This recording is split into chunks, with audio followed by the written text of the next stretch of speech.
환율 또 올랐네요. 그러니까 1340원이었는데 지금 1345.92원. 왜 갑자기 오르는 걸까요? 지금은 얼마죠? 오, 46원 넘었습니다. 또 아유, 나날이 경신 중입니다. 1346.67원. 오늘만 8원 넘게 올랐다, 뭐 이런 식으로 이야기가 나오는데, 이게 왜 그러냐면요, 여는 총재 중에 한 명이 원래 비둘기파였는데 좀 매파적으로 이야기를 해서 그렇습니다. 그래서 연준 위원 중에 한 명이죠. 금리 빨리 내릴 이유 없다, 이 한마디 이야기가 나온 거죠. 크리스토퍼 월러 연준 이사는 경제활동과 노동시장 위축을 고려할 때 지속 가능한 수준인 2%의 PCE 인플레이션을 달성할 수 있을 확신이 커지고 있다 면서도 과거처럼 빠르게 움직이거나 빠르게 인하할 이유가 없다, 요 이야기를 했어요. 그러면은 이 사람이 어떤 사람이냐, 여기 보시면은 11월 19일 발언을 보시더라도 비둘기적 발언이라고 그랬죠. 여기 크리스토퍼 월러 연준 이사는 경기를 진정시키고 인플레이션 정책 목표인 회복시키기 위해 정책이 자리 잡고 있다는 확신이라고 하면서 높은 금리를 유지할 것이라고 말할 이유가 없다는 낙관적 견해를 드러냈다.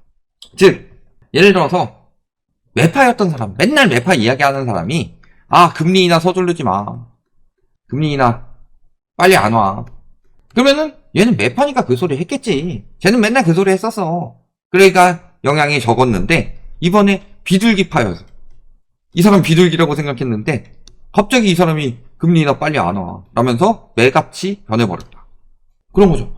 원래 안 그러던 사람, 저 사람이 비둘기처럼 이야기했고 항상 그런 의견을 내던 사람이 금리 인하 빨리 할 필요 없다 라고 이야기를 했다는 거, 지금 경제 상황이 금리 인하가 굉장히 늦어질 수 있겠다. 그러니까 이번에 보더라도 뭐 잘 달성되어 가고 있다 이런 말은 하긴 해요. 저번에도 그렇고 이번에도 그래요. 그래서 저번에도 11월만 하더라도 정책이 자리를 잡고 있다는 확신이 있다, 그러면서 높은 금리 유지할 이유 없이 내려야 된다 라고 했는데, 이번에도 이야기하는 거 보면요, 지속 가능한 수준의 물가 달성할 확신이 커지고 있다 라고 이야기를 했지만 빠르게 인하할 이유가 없다. 그러니까 저 앞부분의 말은 다 뭐예요? 시장의 동요를 어느 정도 막기 위한 말이고, 실질적으로는 그때보다 조금 더 위험한데 이런 느낌이 드는 거죠. 왜냐? 미국 CPI가 전년 대비로 봤을 때 떨어지는 추세로 가다가 갑자기 상승하는 추세로 갔고, 예측보다 낮게 나오고 동률로 나오다가 예측보다 높게 나왔기 때문에, 그러니까 실질적으로는 잘 잡혀가고 있다라고 이야기를 하더라도 잘 잡혀가지 않은 상황이었죠.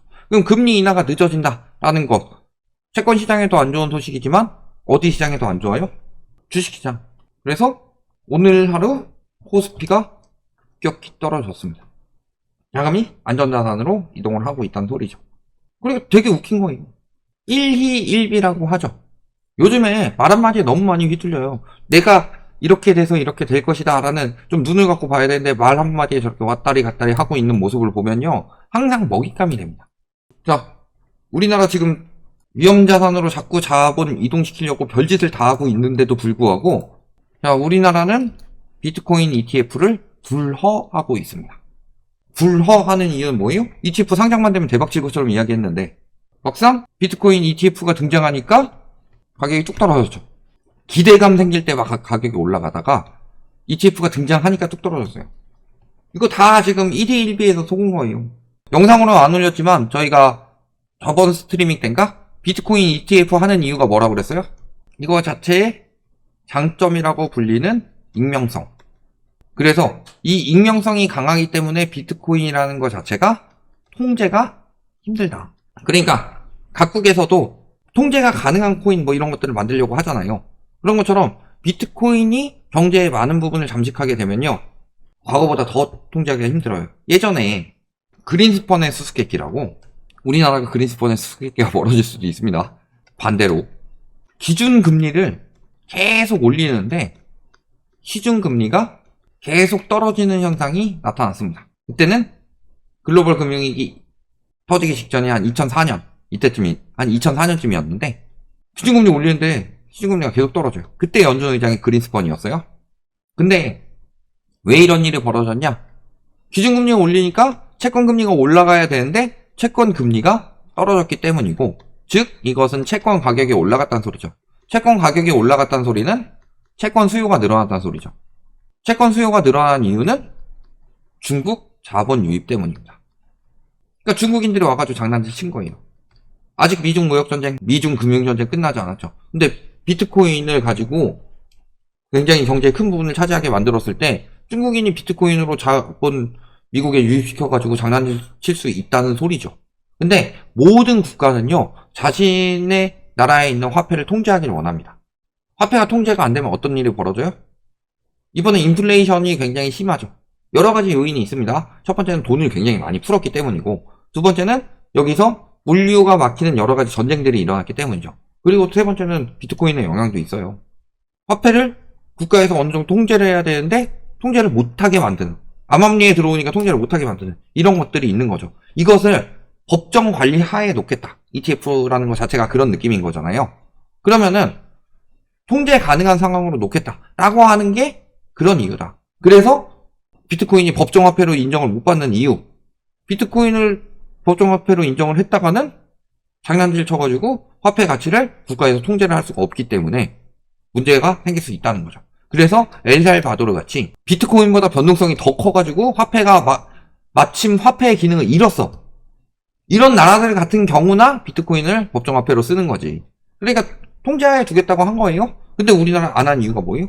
통제하에 준다고 하는 건데 이걸 가지고 합법적으로 인정받았다, 비트코인 오른다라고 해가지고 1위 1비에서 막 들어가지고 올라간다, 우리 영차에서 올리자라고 쭉 들어가는 동안에 누군가는 뒤에서 웃고 있었겠죠. 영차 해가지고 말한 바람잡이들, 그 사람들은 그 ETF 승인 되면은 통제하에 하면은 비트코인의 익명성이나 이런 장점들이 어느 정도 사라질 수 있겠다, 이런 걸 생각을 하고서 올려놓고서 딱 통과할 때 다 빼버린 거예요. 자익 실현하면서.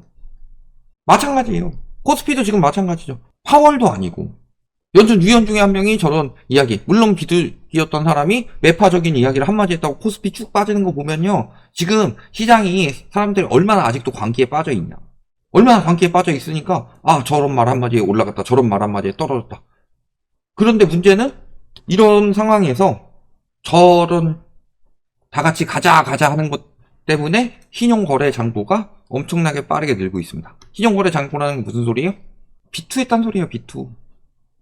B2 막 유도해놓고서 차익 실현하고 쫙 빠지는 동안에 개미들은 당하는 거예요. 아직도 저러고 있어요. 그러니까 B2 계속 유도하려고 정부에서 이야기하는 게 뭐예요? 이번에 비트코인 ETF는 왜 안 해요? 그 미국에서 도입하니까 올라간다고 생각했는데 작살나는 거 봤으니까 김치 프리미엄마저도 빠질까봐, 이런 느낌인 거고, 그런데도 지금 금리나 기대감으로 주식은 폭등을 할 것이다 라고 이야기를 해가지고 막 3전 이런 데도 들어갔잖아요. 3전 이번에 영업이익 개작살 났는데 그래도 막 탈환전자 가자 해가지고 막 들어가다 또 빠진 거고, 저런 식으로 부추겨서 확 올려놓고서 차익 실현 해가지고 빠지면은 당하는 거예요.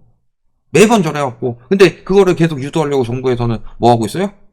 공매도 한시적 폐지, 또 최근에 금수세 폐지까지 이야기하고 있는 거 아니에요. 자꾸 저기다가 시장에 돈을 유입하라고. 왜냐면은 가계부채도 위험하고 기업부채도 위험한데, 우리나라는 저런 것들을 이제 완화해줘가지고 가계부채 늘려가지고요, 기업부채 깎아주는 역할을 하는 거예요. 초이노믹스 때 가계부채 늘린 이유가 뭐예요?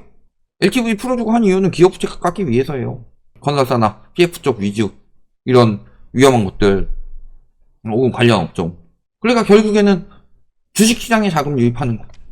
기업이 자금을 조달하는 방법, 벌어서 남기는 거 말고 조달하는 방법 3가지가 대출, 채권, 주식이라고 했잖아요. 근데 대출 지금 위험 수준이라고 그랬고, 채권 지금 회사채 어마어마하게 발행되고 있죠. 그러니까 이제 안 되니까 주식시장으로 자금 유입시켜가지고 이런 것들 발작하지 않게 하려고 계속 지금 하고 있고, 그런 것들에 계속 물려가지고 비트 들어가는 동안에 시장을 읽은 사람들은 그런 식으로 부추겨서 들어오면은 잡아먹고 빠지고 이런 일들이 계속 벌어지고 있는 거다. 근데요, 그게 코로나 때 미친 버블 시장을 봤기 때문이에요. 우리나라 코로나 시장이 어떤 느낌이었냐면요, 일본 버블 같은 느낌이었습니다. 일본 버블 때도 주식도 뜨고 그 다음에 부동산도 떴죠. 그리고 몇 년 안 가서 어마어마하게 떨어졌죠. 근데 가계부채가 유의미하게 줄지 않고 오히려 늘었죠, 일본이. 우리나라는 굉장히 흡사하게 흘러가고 있죠. 그래가지고 잃어버린 30년 왔잖아요. 결국에는 내수시장이 무너져서. 그게 그때 그 일본 사람들 그 느낌이 이번 코로나 때 그대로 나오면서 지금까지도 그게 이어지고 있는 거다. 왜냐면 워낙 그게 강렬하게 임팩트가 있으니까. 그래가지고 막 일본 만화 같은 것들 보면요. 예를 들어서 뭐 짱구 만화를 보더라도 어른들이 막 예전으로 돌아가고 싶어 해가지고 하면 맨날 그때 버블 정제 때로 돌아가고 싶어 해요. 그때 추억이 워낙 강렬하게 남았으니까. 우리나라도 나중에 지금 2030 영끌족들이 나이 먹고 한 중장년층 됐을 때는 아 코로나 시대 하면서 그때 내가 돈을 벌었어야 하는데 하고 끝까지 정신 못 차린 사람들은 그거 그리워하고 있을 테고 청년층은 그거 보면서 극혐하면서 지금 근로소득 인정 못 받고 나라가 이 모양 이 꼴이 됐고 애도 안 낳고 하니까 일본인들처럼 대충 프리터로 살고 막 이런 느낌으로 갈 가능성도 굉장히 높아지고 있는 거다.